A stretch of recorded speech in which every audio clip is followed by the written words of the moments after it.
मैले पनि सोचेँ living thing non living thing त्यो लिभिङ थिङ हो खानेकुरा हो कि के हो खान्छन् पनि मान्छेले मासु त सोचिनँ नि त्यसको मासु पनि खान सक्छन् लिभिङ थिङ थाहा छैन मलाई मैले लिभिङ थिङ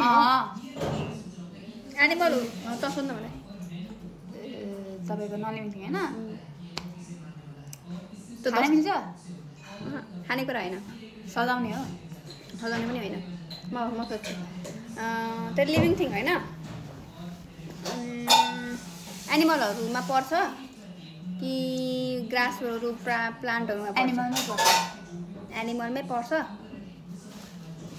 मैले कस्तो मैले त कहिले नसुनेको एनिमल रहेछ होइन भने देख्नु भएको छ मतलब थाहा छ तपाईँ कमन हो नि कमन नै हो मेरो साथ तपाईँको त्यसो भयो खानेकुरा होइन होइन लाउने कुरा पनि होइन सजाउने पनि होइन म सोध्छु एनिमल भन्छ होइन वाइल्ड एनिमल हो कि डोमेस्टिक एनिमल हो वाइल्ड पनि होइन डोमेस्टिक पनि होइन अनि के नर्मली नेपालमा पाइँदैन नेपालमा पाइँदैन क्याङ्गुरू त होइन नि मासु चारवटा खुट्टा खाँदैन त्यसको एनिमलको त एनिमल भनेपछि चारवटा खुट्टा हुँदैन एनिमल अब तपाईँले कहाँ बस्ने नै सोध्नु भएको छैन कसरी कहाँ बस्ने एनिमल हो पानीमा बस्ने ए वाटर एनिमल त्यही भएर त वाइल्ड हो कि डोमेस्टिक भन्नु कुनै पनि अच्छा कहीँ छैन मासु अनि कता पाउँछ यो त गर्मी सबैको घरमा हुन्छ फेरि इलेक्ट्रिसिटी त हुँदैन त्यो त नि भनेको कुरा किन भन्छु नन लिभिङ थिङ हुनु होइन म भन्छु वाटर एनिमलमा के भन्छ फिसहरू त होइन नि फिस नै हो फिस नै हो कि फिसमा भेराइटिज अफ फिस हो भेराइटी नै भनौँ फिसमै होइन अक्टोपस त होइन नि ल मासु खुट्टा छैन भन्दैछु ओके त्यो के सोध्न आँटेको थियो तपाईँले सोधिहाल्नु भयो अर्को कुरा सबैको घरमा जहिले चलाउँछौँ हामीले अरूले पनि चलाउँछौँ हामीले पनि चलाउँछौँ सबैको घरमा प्रायः सबैको घरमा हुन्छ पङ्खा होइन मासु यस्तो इलेक्ट्रिक सामान नै हो म सोध्छु तँलाई इलेक्ट्रिक सामान नै हो के भन्छ ल म सोध्छु तँलाई वाटर एनिमल होइन डल्फिन त होइन नि अब मैले त नामै थाहा छैन मलाई भने कसरी थाहा छ डल्फिन होइन डल्फिन खुट्टा कहाँ हुन्छ त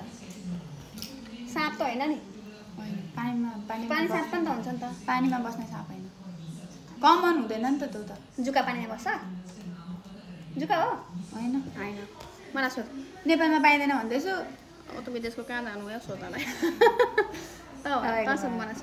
मैले चलाएको छु जहिले चलाउँछु जहिले त अब हाम्रो घरमा चाहिँ छैन त्यो चिज अब घरमा मतलब माइतमा कि माइतवाला घरमा चाहिँ छैन बाँकी त ठुल्ठुलो घरमा प्रायः जस्तो घरमा हुन्छ नै एसी होइन घरको बाहिर हुन्छ अब बाहिर हुन्छ वासिङ मेसिन हाम्रोमा छ त वासिङ मेसिन होइन ल म त अरू मलाई क्र्याब खुट्टा छैन भन्छु खुट्टा हुँदैन फिस उयो त होइन नि के हर्स भन्ने के हुन्छ नि हो भन्नु त हर्स जस्तो भएको हुन्छ नि एउटा उयो वाटर एनिमल सी हर्स हो मैले त लाग्यो मेरो सोच तपाईँको घरको बाहिर पनि चलाएको छु त चलाएको छ घरको बाहिर हुन्छ इन्भर्टर होइन घरको बाहिर इन्भर्टर कसैले राख्दैन चोरेर लगिदिइहाल्छ मान्छेले मलाई त्यसको नामै थाहा छैन थाहा छ नि किन थाहा नहुँ त थाहा नभएर इलेक्ट्रोनिक सामान बाहिर राख्छ बाहिर हुन्छ तपाईँको घरमा त वासिङ मेसिन छ त बाहिर गेट बाहिर हुन्छ नासरी गेट चाहिँ बाहिर पुरै बाहिर ए रिङ बेल बेल हो बेलको स्विच हो नि वासिङ मेसिन भयो ल भाइ